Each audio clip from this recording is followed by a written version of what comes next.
हाँ जी बच्चा। तो लास्ट क्लास में जो हम लोगों ने डाइपोल मोमेंट की बात करी थी, डाइपोल मोमेंट का ही फर्दर एक्सटेंशन आता है एक topic that we call it to be Fajans rule.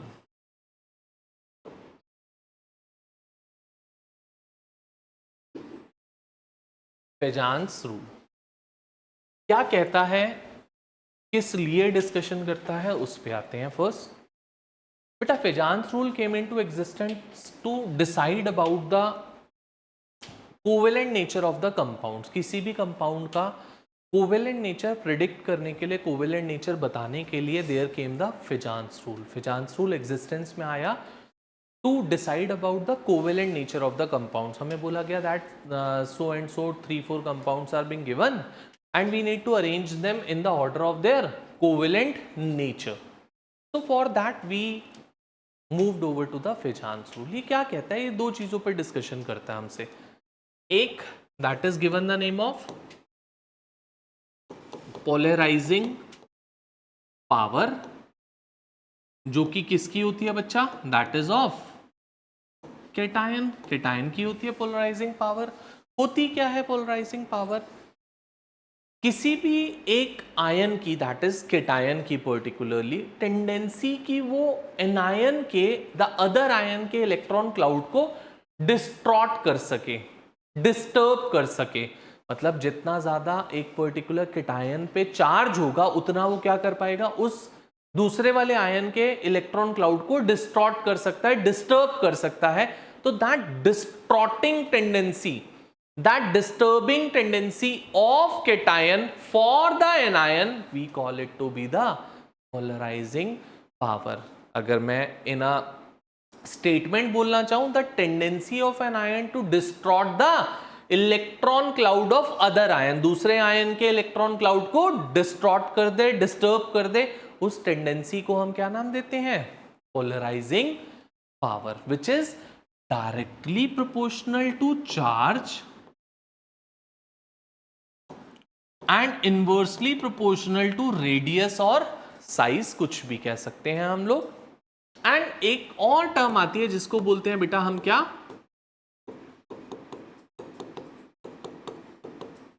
Polarisability, which is of the,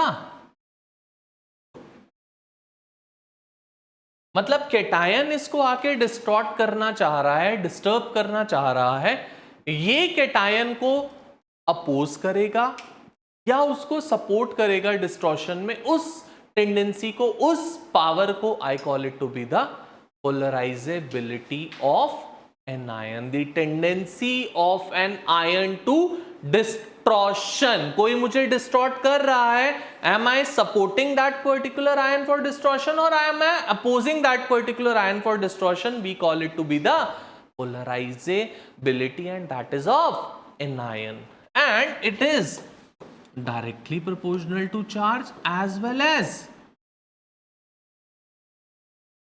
radius, as well as radius. So कहता है अगर किसी भी कंपाउंड की कोवेलेंट कैरेक्टर को आपको डिसाइड करना है तो we should be having with the higher polarising power as well as higher polarisability. So अगर कोवेलेंट कैरेक्टर ज्यादा चाहिए, किसी भी कंपाउंड का कोवेलेंट कैरेक्टर डिसाइड करना है, ज्यादा है, कम है, तो कोवेलेंट कैरेक्टर किस कंपाउंड का ज्यादा होगा? जिसकी पोलराइजिंग पावर एंड पोलराइजेबिलिटी दोनों हाई होंगी। मतलब these both are directly proportional to the covalent character. If these two things would be high, then covalent character would surely be high of that particular compound. तो अगर मैं favorable conditions बोलना चाहूं,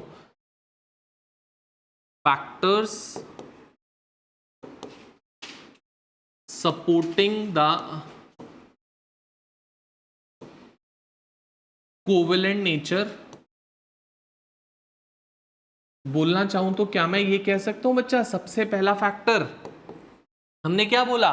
that मुझे polarising power और polarisability high चाहिए। अगर high चाहिए तो क्या मैं कह सकता हूं? Higher charge on either ion, क्योंकि चार्ज तो दोनों के डायरेक्टली प्रोपोर्शनल है। तो I would say higher charge on either ion,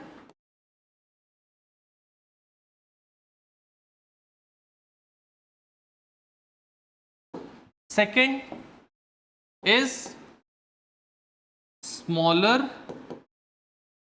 size of cation, क्योंकि बेटा अगर पोलराइजिंग पावर हाई करनी है तो रेडियस छोटा होना चाहिए, साइज छोटा होना चाहिए, क्योंकि इट इज इनवर्सली प्रोपोर्शनल, तभी हाई हो पाएगी। थर्ड,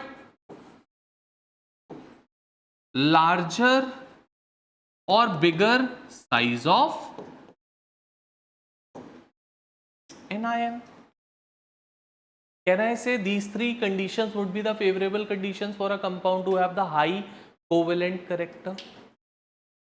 बोलो बेटा, पक्का?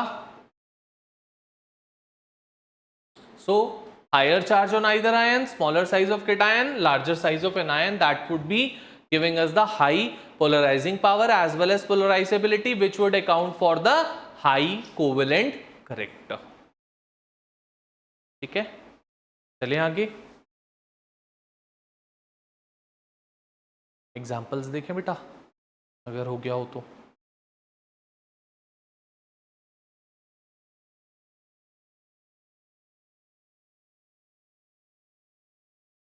हाँ थोड़ा सा, कोई बात नहीं।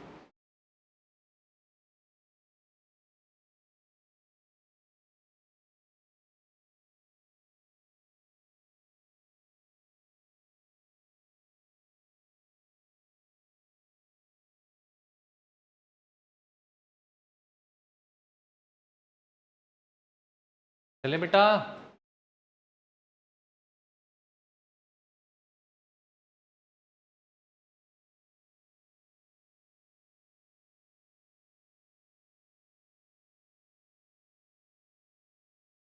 चलो एग्जाम्पल्स देखते हैं बेटा। आओ, for example LiCl, KCl, NaCl, CSCl, RbCl,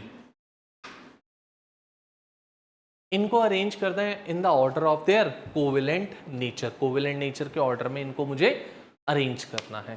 तो how would I be arranging? देखो, अगर इन सब में चेक करते हो तो बेटा I can see that the anion for all of them are same, Cl minus, Cl minus, Cl minus, Cl minus, Cl minus. अगर सबके सब Cl माइनस है मतलब आपकी polarisability would be same for all of them, क्योंकि anion की polarisability होती है जब एनायन ही सेम है, उसका चार्ज भी सेम होगा, उसका साइज भी सेम होगा, मतलब polarisability would be identical for all of them. Change क्या होगा बेटा? पोलराइजिंग पावर, जो किस पे डिपेंड करती है? केटायन पे, और केटायन चेंज हो रहा है बच्चा। So polarising power that is of cation, अगर हम बात करें किस पे डिपेंड करती है बेटा? Directly proportional to charge and inversely proportional to radius. बच्चा सबका चार्ज देखो, आई थिंक सो शायद सेम है, Na plus, K plus, Rb plus, Cs plus, Li plus, सबके सब +1 चार्ज वाले हैं, तो मतलब चार्ज सबका सेम है। डिफरेंस कहां पे होएगा? साइज पे डिफरेंस होएगा बेटा। एंड शायद से I am moving down the group, if we can see top most रहते हैं बेटा lithium, sodium, potassium, rubidium, caesium. Lithium, sodium, potassium, rubidium, caesium, francium. Francium मैंने दिया नहीं, लास्ट में आता है फ्रांशियम। सो सबसे छोटा साइज किसका है बच्चा? Li का। अगर साइज सबसे छोटा है तो पोलराइजिंग पावर सबसे ज्यादा होगी बच्चे, तो इट वुड बी,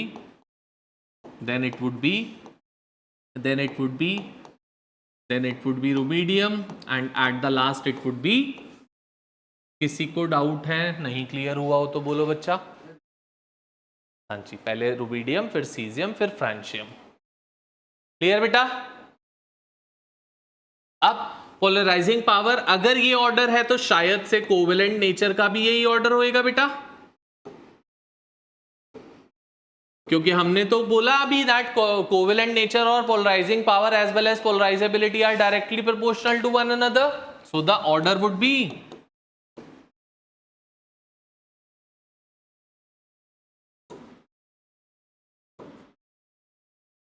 और अगर बेटा आयनिक नेचर में आपको अरेंज करना है तो इसी का अपोजिट हो जाएगा।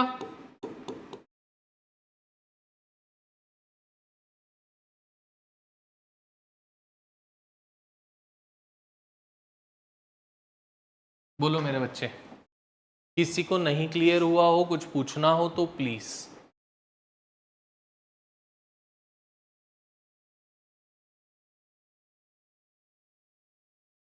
क्या करता है कुछ, मेरे को नहीं समझ में आता। कोई चीज पर्टिकुलर होती है, नहीं समझ में आई होती, मैं मानता हूं, एक बार फिर से समझा दो पूरा, क्या बात हुई।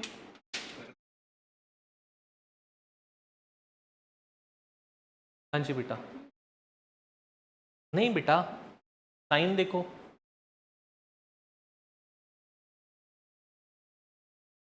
आयनिक और कोवेलेंट अपोजिट नेचर होएगा बेटा, तो ऑर्डर अपोजिट हो गया बस उसका। जिसका कोवेलेंट नेचर ज्यादा होगा उसका आयनिक कम होगा ना बेटा, जिसका आयनिक ज्यादा होगा उसका कोवेलेंट कम होएगा। तो जो कोवेलेंट नेचर का ऑर्डर लिखा था उसका अपोजिट ऑर्डर मैंने किसका लिख दिया, आयनिक नेचर का लिख दिया। क्लियर, पक्का। चलो, if clear then let's try one of the example by yourself जल्दी से।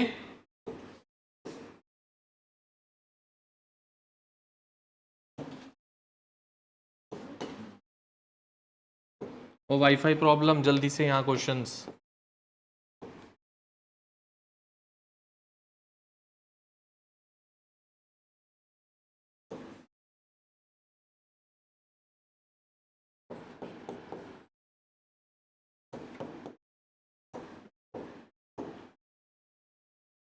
तीन एग्जांपल्स दिए मैंने, तीनों को ट्राई टू डू 1 2 3। तीनों को आपको अरेंज करना in the order of their covalent nature या ionic nature, it's all your wish, किसी में भी अरेंज कर लो, कोई फर्क नहीं पड़ता। कोवेलेंट नेचर में अरेंज कर दो, आयनिक नेचर उसका अपोजिट हो जाएगा, so try to arrange them in the covalent nature. कोई प्रॉब्लम हो I would be helping you out, but try it out जल्दी से। हो गया तो फिर जांच रूल खत्म, then we would be moving towards the next one. जल्दी देखो बेटा, if I see the second example, तो सेकेंड एग्जाम्पल में एक चीज कांस्टेंट है, सोडियम सब में है ऐसा। अगर सोडियम कांस्टेंट है मतलब केटायन कांस्टेंट है, और केटायन कांस्टेंट है मतलब polarising power is same. Change क्या होगा बेटा, क्योंकि दैट इज ऑफ एनायन, और एनायन डिफरेंट हो रहा है यहाँ पे सबका। देखो ClBrFi, polarisability depends directly upon the charge as well as size, yes और नो। मेरे ख्याल से बेटा सब पे चार्ज सेम है, अगर आप चेक कर रहे हो तो Cl minus F minus Br minus I minus सब पे -1 चार्ज है। क्या चेंज हो रहा है, रेडियस या साइज। सो पोलराइजेबिलिटी का ऑर्डर लिख दूंगा तो काम चल जाएगा, फिर तो हो जाएगा। मेरे बच्चा साइज सबसे बड़ा किसका है, मुझे दिख रहा है दैट इज ऑफ आयोडीन। सबसे लोएस्ट आयोडीन होता है, सबसे ऊपर फ्लोरीन होता है, तो polarisability would be in this order.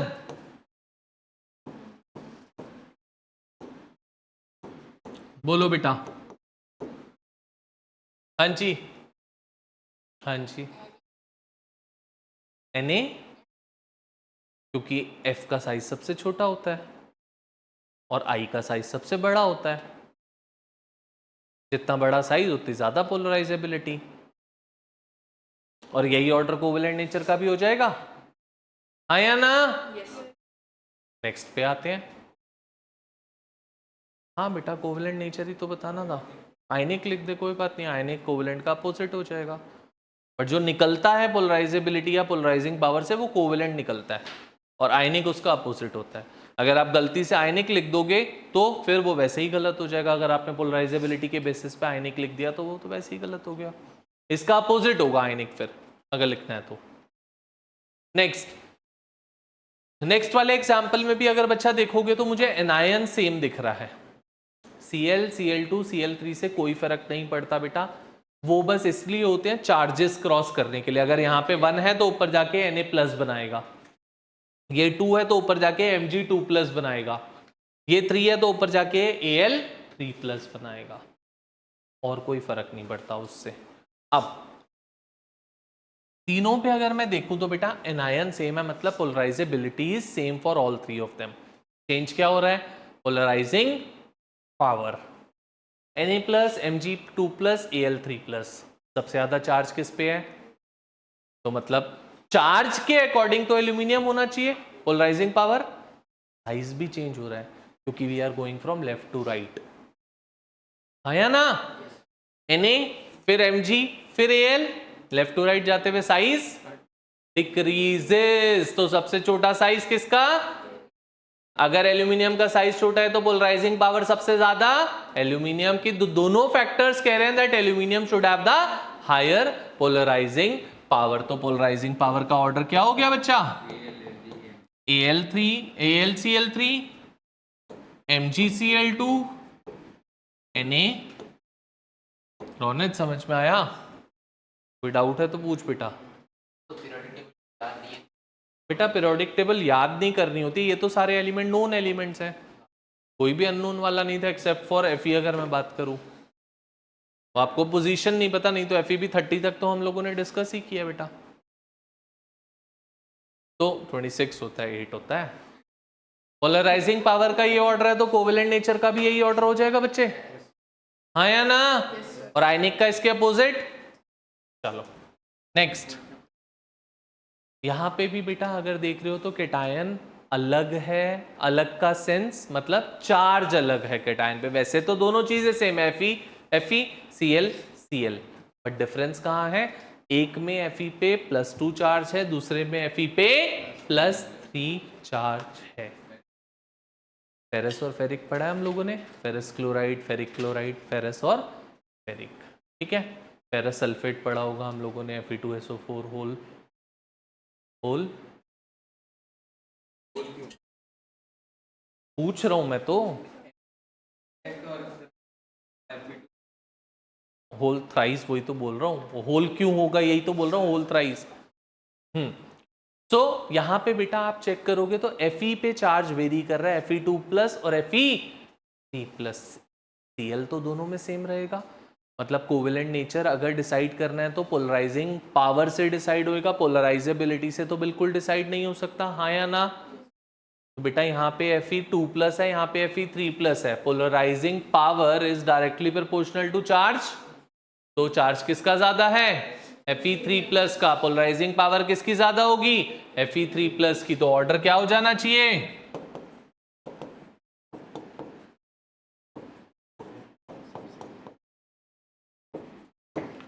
Same would be the order for the covalent nature. सही था। हाँ जी, खुश हो जा, थोड़ी सी उदास उदास सी ऐसे बैठे, पता नहीं क्या हो गया हो। हाँ जी सर, आप भी थोड़ा सा यार, तो यही लिखा था, थैंक यू। अब इसके बाद आदमी कहते कुछ समझ में आ समझ में आ गई बात? पक्का चले आगे अब, ठीक है। अरब, तो अब जो हम लोगों को डिस्कशन करनी है एक और टॉपिक की मैं बात करने जा रहा हूँ आपसे, that is valence bond theory, ठीक है। तो giving the heading that is,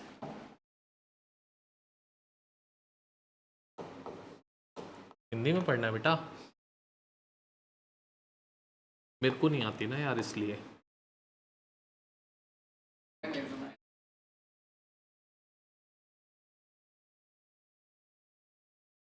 अगर ज़्यादा फ्रेंच पढ़ा दी तो तू केमिस्ट्री छोड़ के फ्रेंच ही ले लेगा, मैं क्या करूँगा फिर?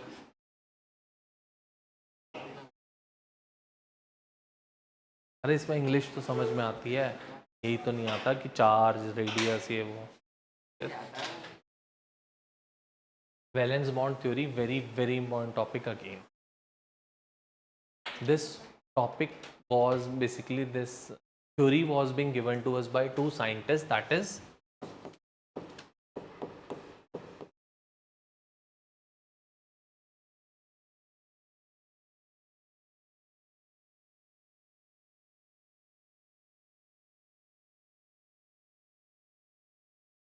Hitler and London concept. These were the two scientists who gave us the theory. जो लंदन है ये वो वाला लंदन नहीं, लंदन पर्सन का नाम है, इसके बेसिस पे एक फोर्सेस भी हैं जिन फोर्सेस को हम बोलते हैं London forces. London forces are also given the name of dispersion forces, also given the name of van der Waal forces. इसी में 12th में नहीं, यहीं पर ही 5th चैप्टर होता है स्टेट्स ऑफ मैटर, वहां पे आती है बात लंदन फोर्सेस की, बट हम वो चैप्टर करते नहीं because that is being deleted, but there are forces given the name of London forces, वो 11th में ही पढ़ेंगे हम, बहुत जगह पे पढ़ेंगे, आगे जाते जाते you would see that many places we would be going for London forces. क्या सिखाया, एक बहुत बेसिक सी बहुत जनरल सी बात इसने आपको सिखाई, हम किसी भी दो एटम्स के बीच में बॉन्ड कैसे दिखाते हैं, एक लाइन बना दी बॉन्ड बन गई, दो एटम्स के बीच में एक लाइन दिखा दी सिंगल बॉन्ड बन गई, दो लाइंस दिखा दी डबल बॉन्ड बन गई, तीन लाइंस दिखा दी ट्रिपल बॉन्ड बन गई। बट बेटा किसी भी दो एटम्स के बीच में एक्चुअली में देयर आर नो लाइंस। अगर मैं बोलूं कोई लाइंस एग्जिस्ट करती है, there is no lines being observed between the two atoms, हम अपनी कन्वीनियंस के लिए उसको लाइंस से शो कर देते हैं, अपने रिजेंबलेंस के लिए उसको लाइंस से शो कर देते हैं, बट लाइंस एक्चुअल में एग्जिस्ट नहीं करती। तो ये एक्चुअल बॉन्डिंग कैसे होती है वो सिखाता है आपको कौन, वैलेंस बॉन्ड। इसने बोला किसी भी दो एटम्स के बीच में जो बच्चा बॉन्ड फॉर्म होती है, bond is basically being formed by the overlapping of atomic orbitals. हम लोगों ने S orbital, P orbital, D orbital पढ़ रखा है। तो कहते हैं जो बॉन्ड बनती है वो bond basically overlapping of orbital से बनती है, not the line between the two atoms. अगर हम दिखा रहे हैं H2 के बीच में a bond is being formed, तो हाइड्रोजन के पास S सबशेल होता है बेटा, तो ये रहा एक S सबशेल हाइड्रोजन का। ऐसे ही दूसरे हाइड्रोजन के पास भी S सबशेल होता है, ये रहा दूसरा हाइड्रोजन का S सबशेल। तो ये जो बच्चे ओवरलैपिंग है, this overlapping is basically the bond being formed between the two atoms, जिसको हम न्यूक्लियस टू न्यूक्लियस डिस्टेंस हम कुछ ऐसा दिखा देते हैं, ये चीज।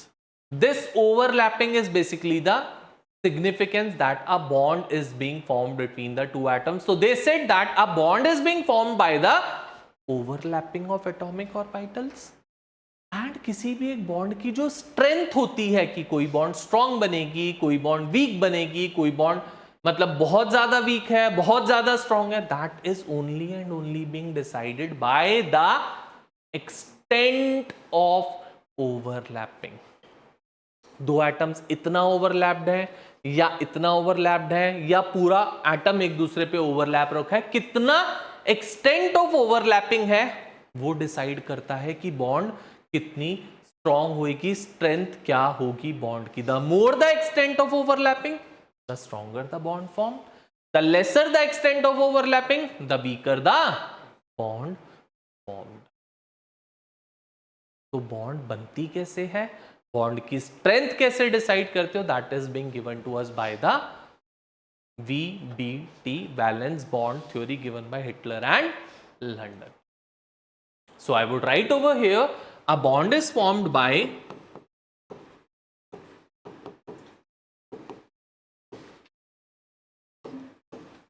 overlapping of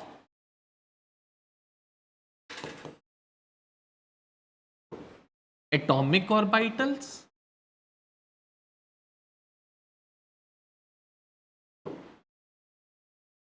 the more the extent of overlapping,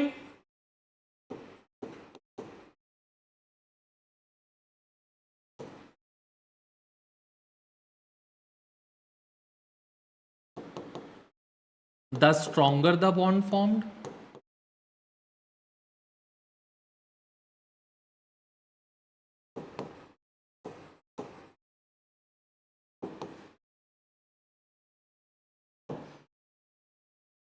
The more the extent of overlapping, the stronger the bond formed. कितनी स्ट्रेंथ होगी किसी बॉन्ड की, कितनी स्ट्रॉन्ग होगी कोई बॉन्ड, वो कौन डिसाइड करेगा, extent of overlapping. Am I clear? चलें आगे। अब मेरे बच्चे अगर मैं बॉन्ड्स की बात करूं तो there are two different types of bonds. दो टाइप की बॉन्ड्स होती हैं जिनको आप नाम देते हो sigma bond and pi bond. Sigma bond and pi bond, there are two different types of bonds that are there, जिसके बारे में हम लोगों को डिस्कस करना है। तो स्टार्टिंग विद, मैंने क्या बोला, टू टाइप्स ऑफ बॉन्ड है, one of them we call it to be sigma bond and another one I call it to be pi bond. अब सर ये क्या होती है सिग्मा बॉन्ड, क्या होती है pi bond, one by one discuss करते हैं। तो बोलता है जहां पे हेड ऑन ओवरलैपिंग होगी, हेड ऑन ओवरलैपिंग का मतलब क्या सर? बेटा पी ऑर्बिटल कुछ ऐसा होता है बच्चे,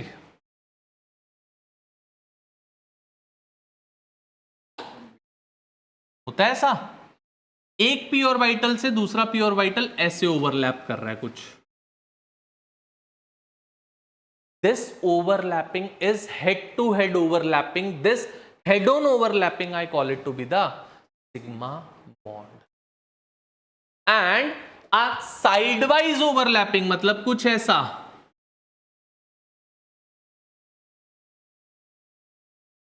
this type of overlapping I call it to be the pi bond formation. So first point is formed by head on overlapping of atomic orbitals,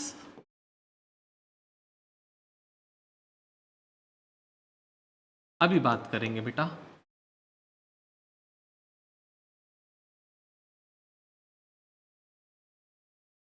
of atomic orbitals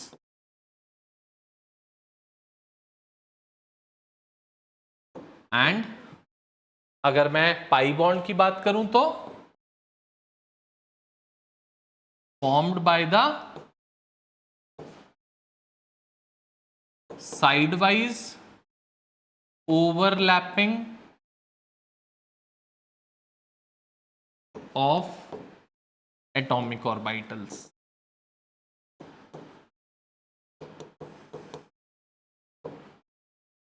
One of them is formed by the sidewise or head-on overlapping, another one is formed by the sidewise overlapping. अगर मेरे बच्चे मैं x axis को inter nuclear axis मानता हूं, मैं बोलता हूं कि जो न्यूक्लियस है वो एक्स एक्सिस से पास हो रहा है, तो जो सिग्मा बॉन्ड होती है बेटा, अगर X axis is the inter nuclear axis मान लो, तो सिग्मा बॉन्ड हर समय along the inter nuclear axis बनेगी एवरी टाइम, चाहे हम एक्स एक्सिस को इंटर न्यूक्लियर एक्सिस माने, वाई को माने, जेड को माने, जिसको मानोगे उसके अलोंग आपकी सिग्मा बॉन्ड बनेगी, चाहे एक्स मानो तो ऐसे बनेगी, y मानो तो ऐसे बनेगी, z मानो तो ऐसे बनेगी along the internuclear axis.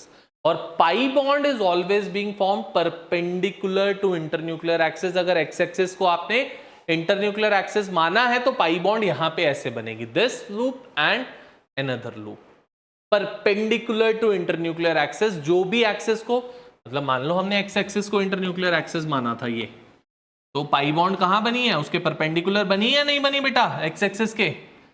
तो सिग्मा बॉन्ड जो होती है वो कैसे बनती है? It is formed along the internuclear axis,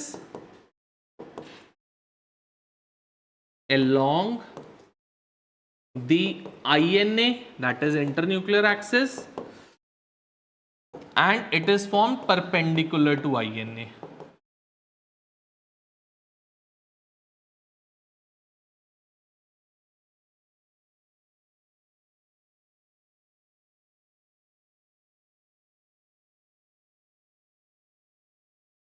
any doubts बेटा? पक्का? थर्ड पॉइंट और आता है बेटा, अगर एस ऑर्बिटल की मैं बात करता हूं तो एस ऑर्बिटल तो स्फेरिकली सिमेट्रिकल होता है, तो every time remember S orbital में कभी साइडवाइज ओवरलैपिंग नहीं हो सकती।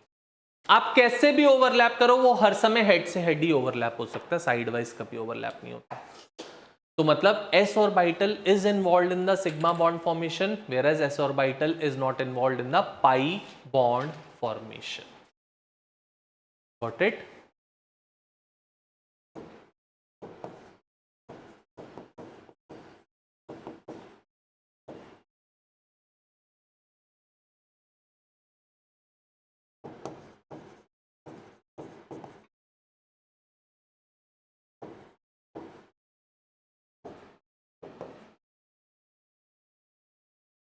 S orbital is not involved.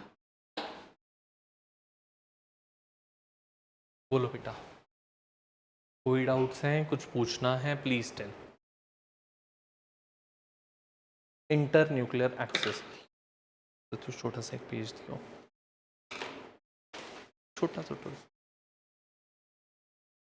Internuclear axis was the INA।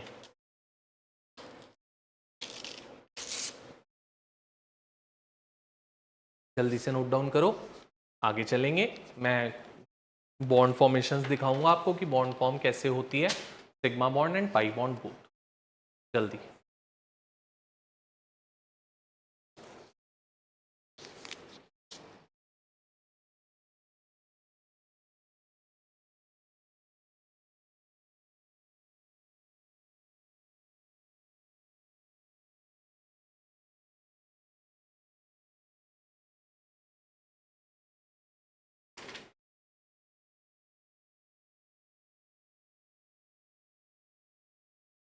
हाँ जी सर, समझ में आ रहा है ऊपर से?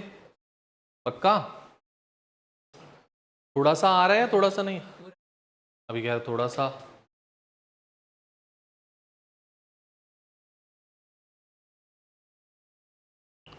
ठीक चल रहा वाईफाई? ठीक चल रहा है। अब थोड़ा डेड हो रहा है मगर ठीक। चले बच्चा, चलो आओ कुछ एग्जांपल्स देखते हैं सिग्मा और पाई बॉन्ड के। तो स्टार्टिंग विथ सिग्मा बॉन्ड, सबसे पहले सिग्मा बॉन्ड अगर मैं दिखाना चाहूं तो I can show S S sigma bond,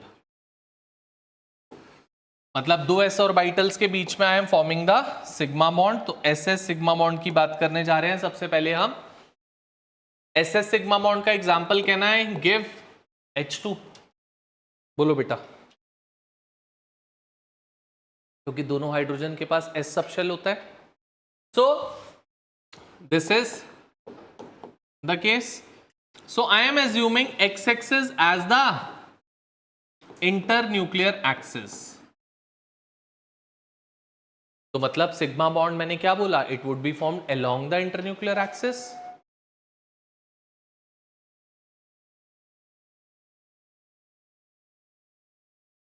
तेरी बात कह रही है। सो चल कोई बात नहीं। सो जो H2 में S है दोनों बेटा, तो वो S along the internuclear axis arrange होंगे। तो can I show it like this, एक S ऑर्बिटल ये और दूसरा S ऑर्बिटल ये, this is SS sigma bond. हाँ या ना? पक्का? सेकेंड बच्चा, SP sigma bond. SP sigma bond can an example of HCl। HCl बोलो बेटा, क्योंकि H के पास क्या होता है, S होता है, Cl के पास क्या होता है H। और हाँ बेटा बोलो।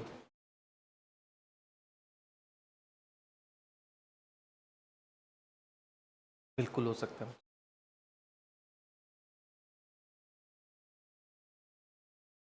तो H के पास S सब शेल होता है, P के पास Cl के पास P सब शेल होता है।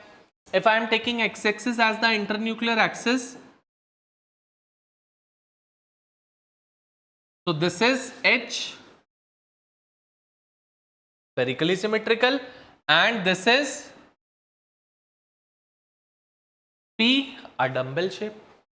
This bond is again given the name of the sigma bond because it is formed along the internuclear axis by the head-on overlapping of atomic orbitals.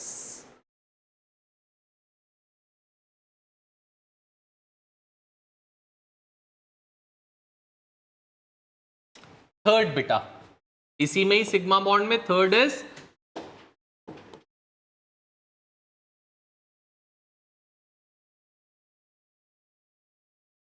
PP sigma bond, मतलब दो P subshells के बीच में, दो P orbitals के बीच में sigma bond बनेगी कुछ ऐसे। Let's say for example in the case of Cl2 बेटा, दोनों Cl के पास क्या होंगे? सर कैसे आप ये बोल रहे हो कि उनके पास P सबशेल होंगे? बेटा Cl की कॉन्फ़िगरेशन क्या होती है? 1s2 2s2 2p6 3s2 3p, last orbital कौन सा है? 3p। तो मतलब जो बॉन्डिंग करता है वो तो लास्ट ऑर्बिटल ही करेगा ना बच्चा। ऐसे ही H के पास क्या है? 1s1 एस सब शेल है, दैट्स वाई उसका स्फेरिकल दिखा रहा हूं, उसकी डम्बल शेप दिखा रहा हूं। पक्का?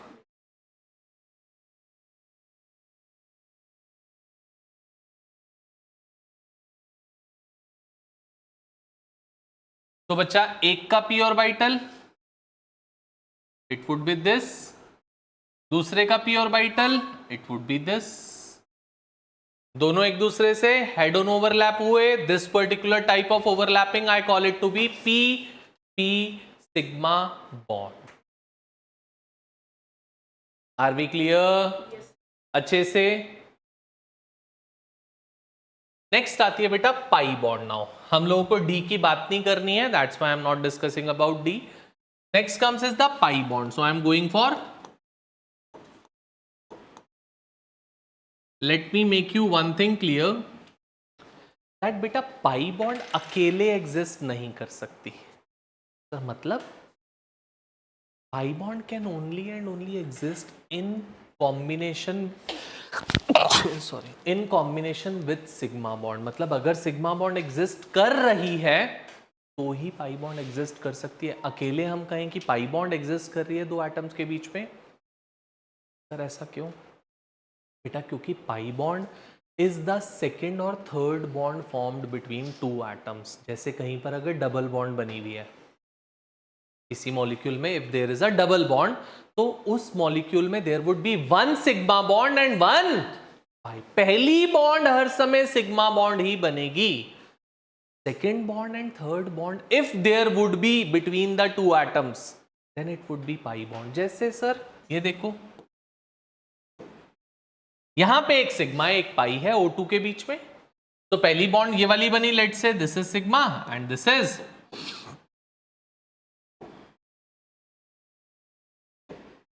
यहां पे एक बॉन्ड सिग्मा है this and two are pi bond. First bond formed between two atoms would always be a sigma bond and the second and third bond if it is being formed it would be a pi bond, but pi bond cannot exist alone। आप ये भी difference लिख सकते हो दोनों में, that sigma bond exist, sigma bond can exist alone whereas pi bond exist in combination with sigma bond।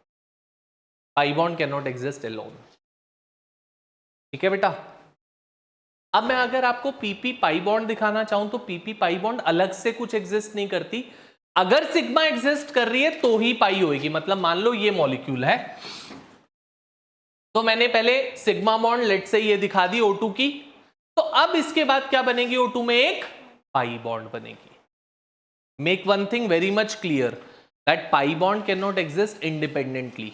Pi bond can only exist in collaboration with sigma bond. Without sigma bond, pi bond does not exist। हाँ बेटा,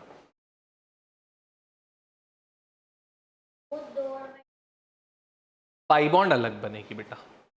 तो मतलब मान लो ये तो है ही है, इसके साथ कॉम्बिनेशन में और क्या बनेगा, कुछ ऐसा देखो, मैं यहां पे कुछ दिखा रहा हूं, ध्यान देना इधर। ये था, मान लो ये पहले से है ही है बॉन्ड, सिंगल बॉन्ड जो बनी O2 के बीच में, जो डबल बॉन्ड बननी है it would be formed somewhat like this.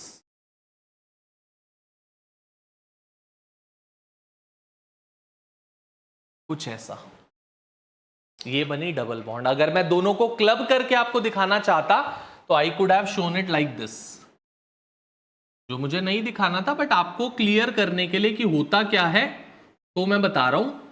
जैसे ये बन गई सिग्मा, अब आपको पाई भी बनानी है, तो एक पाई के लिए ऑर्बिटल ये, एक पाई के लिए ऑर्बिटल ये। हम यहां पे ओवरलैप नहीं दिखा पा रहे क्योंकि स्पेस उतना नहीं है, पास पास नहीं है दोनों, तो we show it like this. मतलब ये दोनों एक दूसरे से ओवरलैप्ड है, एक दूसरे पे बॉन्ड बना रखी है, जैसे यहां दिखाई मैंने आपको। मेरे बच्चा होते वो पास पास ही है। आपको अगर इतना छोटा सा मॉलिक्यूल दिखाऊंगा तो आप समझ नहीं पाओगे ना। आपको मैंने ऑर्बिटल बड़े बड़े दिखाई, ये ऑर्बिटल दिख रहे कितना बड़ा ऑर्बिटल दिखा, it is not the actual shape. वो ओवरलैप ही होते हैं exactly, but we can not depict it on the board, that's why we show it a line between the two. मतलब दोनों एक दूसरे से ओवरलैप्ड है। This is the sigma and pi combination. वो आपका हाइब्रिडाइजेशन में यूज होएगा, यहाँ पे काम नहीं था, बट आगे नेक्स्ट टॉपिक में यूज करोगे आप इस चीज को। होपफुली अंडरस्टूड कि मैंने क्या बनाया है यहाँ पे। ये कोई मैंने सनफ्लावर नहीं बना दिया यहाँ पे, लग रहा है ना ऐसा, तभी मैं बोल रहा हूँ बेटा। अभी जब मैं हाइब्रिडाइजेशन कराऊंगा तो वो एक्चुअल सनफ्लावर लगेगा उस टाइम पे, और तुम फिर बोलते हो सर ये ड्राइंग हम कैसे बनाएं। मेरे से खराब ड्राइंग में तुम में से कोई भी नहीं होगा, कोई भी। अगर मैं बना सकता हूं तो मतलब तुम तो यार मेरे से बहुत अच्छा बना सकते हो। नहीं, मैं सच बता रहा हूं, मैं अपने आप को अंडर एस्टिमेट कर रहा हूं, तुमको ओवर एस्टिमेट नहीं कर रहा। ड्राइंग के पेपर में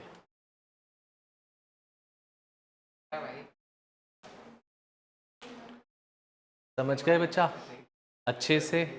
अब मुझे एक बात पूछनी है इधर एवरीवन, सिग्मा और पाई बॉन्ड दोनों आपने सीख ली। I want to know that out of sigma bond and pi bond which is stronger and why. मैं थोड़ा सा और क्लियर कर देता हूं, क्योंकि आप लोगों का आंसर जो आएगा उसको मैं पहले ही क्लैरिफाई कर देता हूं। सर ये तो इतनी सिंपल सी बात आप पूछ रहे हो, बच्चों वाली बात। सिंगल बॉन्ड और डबल बॉन्ड में से कौन सी स्ट्रॉन्गर होगी? डबल बॉन्ड ही होगी ना, एक्चुअल सी बात है। अब मैं अपने आप को थोड़ा सा और क्लियर करता हूं। ये है बेटा, इसमें एक सिग्मा और एक पाई है। मैं ये पूछ रहा हूं कि इसमें से कौन सी ज्यादा स्ट्रॉन्गर होगी, या सिग्मा होगी या पाई। मैं ये नहीं पूछ रहा सिंगल बॉन्ड और डबल बॉन्ड में से कौन ज्यादा स्ट्रॉन्गर है, वो तो हर किसी को पता है। यहां पे पूछ रहा हूं that out of sigma and pi which is more stronger. Now I think so you got it. जो आप लोगों का आंसर आने वाला था उसको मैंने पहले ही खत्म कर दिया। Now think over to it and give me the answer that which is stronger and Y.